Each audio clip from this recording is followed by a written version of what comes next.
we certainly have to tell you about the boxing arena because we are here. Then we also speak to the legendary Azumah Nelson on the VIP fight nights, which he is doing in collaboration with He-Man Promotions. We were at the Accra Sports Stadium last Friday for the Fisticlash boxing extravaganza that featured the Game Boy Tego against Carlo Magali of the Philippines, as well as George Red Tiger Ashi versus Michael One Bullet Ansa.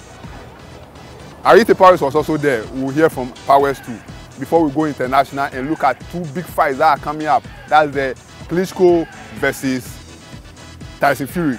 There's also Gennady Golovkin versus Kell Brooks, a middleweight championship that will come on at the O2 Arena in London in September. We show you highlights of Deontay Wilder, his latest victory last Saturday over Chris Arreola. Even though he had his right hand injured from very early in the fight, he still dominated and knocked out his opponent through a technical knockout. Stay tuned. This week, we have very good news for you. If you love Ghana boxing and you want this sport to grow in this country, then you must be a happy man this week, because finally, Ghana boxing is going to have an arena of its own. As you can see from the design work here, it's an open-air stadium called Buko Boxing Arena. That boxing will finally take place here every time we have boxing events. You know, we've been crying in this country for a very long time that we don't have a boxing stadium. Finally, we have it. Thanks to the Ministry of Youth and Sports, and it's supposed to be funded by SNIT. And when it is finished, they believe construction will finish by September ending. So currently, due to safety regulations, we cannot go in to show you what's going on inside. But you can see the artwork is going, and this was going to be the final product when we finally have a boxing stadium. It's not just about the boxing. It's going to be a multi-sports complex where we will have a sports hall and gym, swimming pool. There is a physiotherapy and spa, restaurant, school block, shops, conference hall, clinic, aerobics, and a whole lot of stuff. We say kudos to the planners of this thing, especially the Minister for Youth and Sports, Honorable Neil Ante van der Poel, and his team. Ghana Boxing Authority officials, when this finally comes, we hope we are going to finally arrive on the big stage and hold big world title fights in this stadium. Talking about developing and promoting Ghana boxing, the great man himself, Azumah Nelson, has been talking to us because of the VIP fight night that he did organize last month in Accra. Now we're in the offices of Azumah and He-Man Promotions CEO, Hema Kata, and we'll hear from the two of them on the reasons and the experiences behind the VIP fight night and their plan to make Ghana the Las Vegas of African boxing. You know, Champ, what was the VIP fight night all about? Well, it's about bringing Ghana boxing back to the level. So basically, you did it in a VIP style at the Kempinski Hotel right here in Accra, and you know, how was the success and what's next? Well, we are not thinking about success right yet. We're trying to bring the boxing to the top, you know, and we want to build the boxers that we have, you know, to the world level, and then bring in the amateurs who want to follow them, you know, because right now boxing is dead, you know, and about a couple months ago, you see that they start promoting boxing, you know, and we promoting. We want to make sure that our promotion will be the classic promotion. You know, this is high level boxing people, because we have a lot of people who love boxing, you know, but because of the game, like because of the people who come to the fight, you know, the ruffians, you know, so people cannot come to watch the fight. So we're making sure that we're building Las Vegas in Ghana here, you know. So that's why we took the fight to Kempinski Hotel. Said to you, what we're aiming at is, and what we're promoting is boxing, the sport of boxing. We are interested in individual boxers for sure, but our main focus is on the actual sport of boxing, to promote boxing, to bring boxing back in Ghana, back to its glory days, to make Ghana the new capital, or once again the capital of boxing. That is our aim. And our promotions, our high-end promotions like this, is to bring awareness of boxing sport back to the high corporations.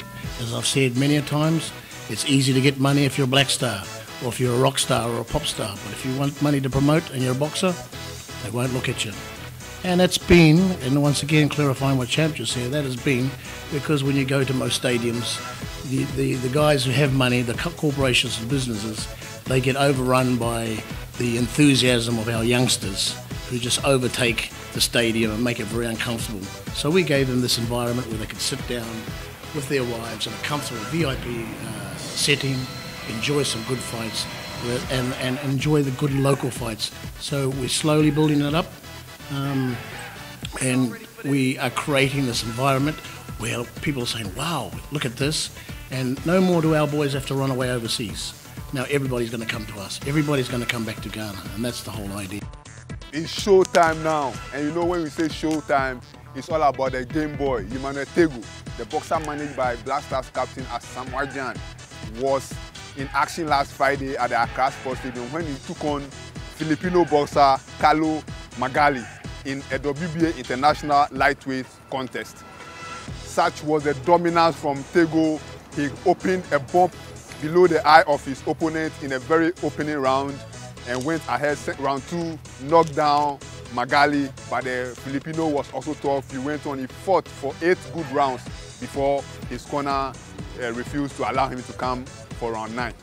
Well, we were at ringside and there were other fights, including George Ashi, who beat Michael Ansan in what was supposed to be the fight of the night, but Ashi showed his class by completely dominating Ansan, and so much to the extent that Ansan could not answer the bell for round 5. The 4 rounds of beating he took from Ashi was so much, he failed to answer the bell for round 5. Let's hear from Aite Powers at the ringside at the Accra Sports Stadium last Friday night. It's been a long time since we saw you in the ring. What's happening? Oh, almost last 3-4 months. I fought in London.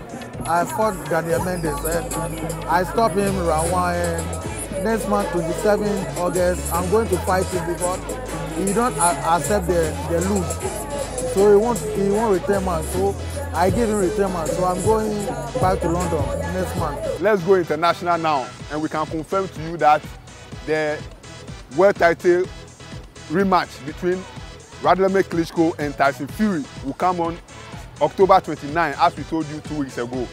The date has been finalized and the 2 boxers will finally get to slag it out again for Klitschko to have the chance to win back the title he lost to Fury last November. They were supposed to have had a rematch back earlier this month on July 9, but unfortunately an injury to Tyson Fury in training ensured that the fight had to be postponed. So now the new date is October 29, still in Manchester, the UK. Then also in the UK, earlier on September 10, will be the big fight between Gennady Golovkin, the undefeated middleweight unified champion of the world. He will take on Kell Brooks, who is a welterweight, the IBF welterweight champion of the world. He is moving up 2 weights to face Golovkin, who has won all 35 career fights and has knocked 32 of those opponents out, and is running a knockout run that's like over 20 fights. He's knocked the opponents out, defended his title, unified the WBC, all the titles in the middleweight division. It's a big challenge to Kell Brooks. Finally, let's watch highlights of the WBC Heavyweight Championship, which took place in the US last week between the champion Deontay Wilder and Chris Arreola. Wilder again won to maintain his undefeated record, and he's eyeing a big fight against either Tyson Fury, the Klitschko winner, or Anthony Joshua. But before then, he had to take care of Chris Arreola, who was brought in as a last-minute replacement for Kovalev, who failed drug test and had to be cancelled out of the fight. Wilder got injured apparently early in the fight, but the warrior that he is, he continued and floored Arreola in round 4 and continued to dominate all throughout before Arreola's team failed to answer the bell for round 9, giving Wilder another victory. He is still undefeated, and he was rushed to hospital straight away after the fight too. And it was confirmed that he had a broken hand too. Well, we say congratulations to Wilder and all the best with his injury recovery. Our show is over again. Remember, we came to you right from the Bukom Boxing Arena, the incoming home of Ghana Boxing. This is where we are going to do boxing in this country for a very long time to come, and we are glad to have come to you right from here. For more boxing news, you can join us on the show again next week. Remember, if it's boxing news, Dornu's Corner always guide you.